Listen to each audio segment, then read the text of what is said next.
In Jesus' name, amen. Our dear Lord and Father, we bless your holy name. We thank you for bringing us into a new day. We thank you for the miracle of sleeping and waking up. Thank you for you are awesome God, an incomprehensible Jehovah, Jehovah man of war, the God of power and might, the God that giveth every good gift and perfect. We thank you, ancient of days. Receive all the glory, all the honor, all adoration in Jesus' name. Amen and amen. My brother, I want to welcome you once again to our daily prophetic declaration, and today is 6/9. Today is 6/9. I want to refer you to Esther chapter 6 verse 9.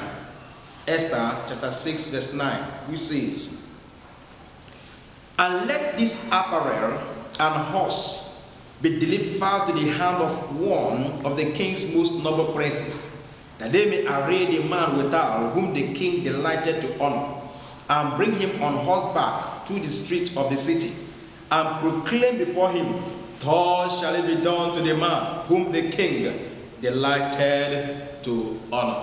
Hallelujah.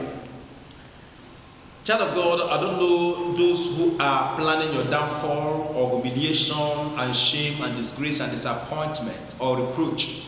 I don't know those who are planning that you'll be sacked from that office. I don't know those people that are denying you the allowances that are due you in that office. I don't know those who know too well that they are not qualified for a particular position or post in your office or your environment, and they are scrambling, they are politicking. They want to, scheme you out of that position. And God Almighty will not allow that to happen, because He is still God. In the days of Haman and Mordecai, Haman wanted to strip Mordecai out of his birthright, out of his blessings. That the king's slave left him because he was troubled, thinking on what to do to the man whom the king delighted to honor. Because the servants of the king have came to him and told him there is something one particular man did. Mordecai, he said, what has been done for the man? They said nothing. Even Haman is even planning to deal with him. And he called Haman and said, come, please come.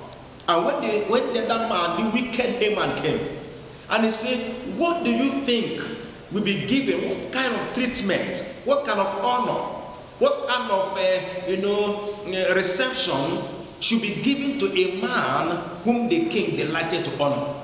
Haman thinking and believing it is him, he now began to recommend the best. Make the man second in command to the king.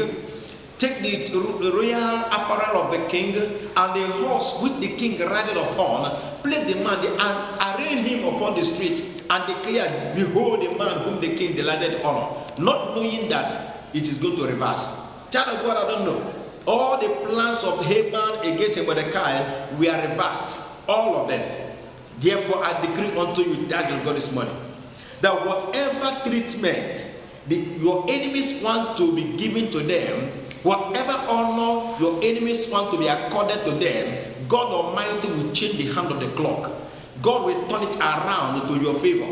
God will turn the honor around. God is going to use your enemies to recommend you for honor, recommend you for fame, recommend you for promotion, recommend you for increment in salary, recommend you for greatness, recommend you for favor, recommend you for upliftment. What they are thinking concerning themselves, God is going to turn it around and turn it to you, because you are the most qualified. King of glory will do it for you, and I believe that He has started. May the Lord Almighty turn the plans of your enemies around to favor you. May He turn things around to favor you. Instead of them to be honored, you shall be honored in the name of Jesus Christ. I cover you with the precious blood of Jesus. In Jesus' mighty name we pray. Amen.